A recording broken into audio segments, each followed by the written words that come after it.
anggota 62 orang. Dalam BPUPKI terjadi sidang 1 yaitu pada tanggal 29 Mei sampai 1 Juni 1945 di gedung Chuo Sangiin Volkskrant. Dalam sidang tersebut membahas mengenai dasar negara Indonesia. Sidang tanggal 29 Mei 1945 diawali dengan perdebatan. Seluruh anggota sidang BPUPKI di dalam ruangan Volkskrant. Saudara sebangsa dan setanah air, marilah kita mengucapkan syukur kehadiran Allah Subhanahu wa taala karena berkat rahmat dan hidayahnya kita dapat berkumpul di ruangan ini. Indonesia akan segera menghadapi babak baru yang akan mengubah nasib bangsa Indonesia menjadi lebih baik. Merdeka! Merdeka! Maka dalam kesempatan ini kita akan menentukan dasar negara yang tepat untuk bangsa kita yang tercinta ini. Saya selaku Ketua BPUPKI dengan ini menyatakan membuka rapat menetapkan dasar secara resmi. Seluruh anggota sidang seraya bertepuk tangan. Kemudian semua anggota sidang berdiskusi sampai keadaan sidang menjadi ricuh. Saudara sekalian, karena kita memang punya tujuan yang sama, namun jika Anda hanya berbicara di dalam kelompok itu hanya percuma. Jadi sampaikanlah usulan kalian di depan forum. Saya memiliki usulan.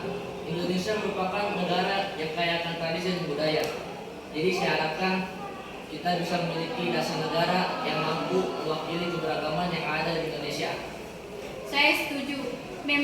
Memang seharusnya Indonesia memiliki ideologi yang mampu mempersatukan seluruh pihak. Saudara-saudara, saya telah mendengarkan beberapa usulan. Saudara sekalian, saya telah menyimpulkan apa dasar yang cocok untuk negara tercinta ini. Peri kebangsaan, peri kemanusiaan, peri ketuhanan, peran rakyat secara tertulis, ketuhanan yang Maha Esa, berbangsa, kebangsaan persatuan Indonesia, rasa kemanusiaan yang adil dan beradab, kerakyatan yang dipimpin oleh hikmat kebijaksanaan dalam kedaulatan perwakilan, keadilan sosial bagi seluruh rakyat Indonesia. Mendengarkan pernyataan dari Tuan Agus Salim, kita membutuhkan dasar negara yang menyeluruh, bukan hanya dari kelompok Anda saja. Keadaan menjadi kisruh dan kacau. Seluruh anggota berdebat sesuai kehendaknya masing-masing. Kemudian Alexander Andres Maramis menengahi persoalan yang terjadi. Tidak, saya tidak setuju. Benar. Nah, tidak bisa begitu. Saya sependapat dengan saudara Muhammad Yamin. Ide saudara sudah baik karena mengandung unsur ketuhanan ruang sesungguhnya telah mewakili keadaan Indonesia yang beragam agama. Sidang diberhentikan dan belum juga mendapat dasar negara yang sesuai untuk negara Indonesia. Sehingga sidang dilanjutkan pada hari selanjutnya, yaitu tanggal 31 Mei 1945 di ruang Volkskrant. Saudara sebangsa dan setanah air, kita telah mengadakan rapat namun belum juga mendapatkan titik terang usulan yang tepat. Hari ini kita berkumpul lagi untuk membahas hal yang sama, yaitu dasar negara. Saudara Natulen, silahkan jelaskan kembali hasil rapat kemarin. Pada rapat sebelumnya telah mendapat satu usulan, yaitu 1. Ketuhanan yang Maha Esa, 2. Kebangsaan persatuan Indonesia, 3. Rasa kemanusiaan yang adil dan beradab, 4. Kerakyatan yang dipimpin oleh hikmat kebijaksanaan dalam permusyawaratan atau perwakilan, 5. Keadilan sosial bagi seluruh rakyat Indonesia. Namun masih ada satu perdebatan pada poin 1. Baiklah, apakah ada usulan baru yang gagasan berkaitan dengan hal tersebut? Pada dasarnya agama hanya tertuju pada satu Tuhan, yaitu Tuhan yang Maha Esa. Jadi untuk apa kita memperdebatkannya? Masih banyak hal yang harus dipikirkan.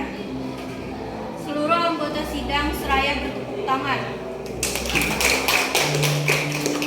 dan mengatakan merdeka, merdeka, merdeka. Namun Abdul Qahar tetap tidak setuju. Ia tetap ingin bahwa Indonesia menjadi negara Islam. Kemudian Muhammad Hatta menyampaikan pernyataan sebagai penengah. Tapi saya meyakini bahwa Indonesia tidak bisa disamakan Indonesia negara Islam. Allahu Akbar. Allahu Akbar. Kalau seperti itu, kenapa kamu tidak membuat rapat dari forum sendiri? Ataupun kami di sini rapat berdasarkan musyawarah. Apabila kamu tidak bisa menangani kelompokmu, maka silakan pintu keluar ada di sebelah sana.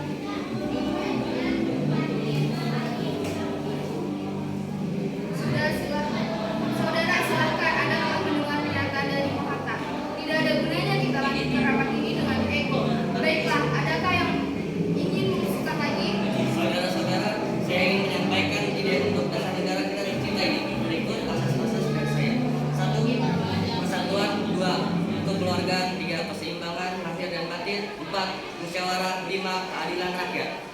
Sebenarnya saya tidak ingin menyinggung hal ini, namun Islam dari Yusuf Umar tidak menyatakan tentang adanya ketuhanan, padahal itu bagian penting sehingga harus disertakan. Sidang BPUPKI berlanjut pada tanggal 1 Juni 1945. Keadaan ruang sidang sangat kacau. Semua anggota berdebat hebat mengenai dasar negara yang cocok untuk Indonesia. Insinyur Soekarno tidak tahan melihat kegaduhan di ruang sidang. Kemudian beliau mengambil alih ruangan dan menyampaikan pidato kecilnya. Terima kasih saudara-saudara sekalian karena telah tenang. Kita telah berkumpul di ruangan ini selama 3 hari hanya untuk membahas dasar negara. Kita masih belum mampu menghasilkan dasar negara yang baik dan cocok untuk negara yang tercinta ini. Setiap kelompok rapat masih saja egois dan lebih mementingkan kepentingan golongannya dibandingkan mementingkan kepentingan umum. Kita tidak bisa seperti ini. Untuk itu, izinkan saya untuk menyampaikan usulan saya tentang dasar negara yang akan saya bacakan berikut ini.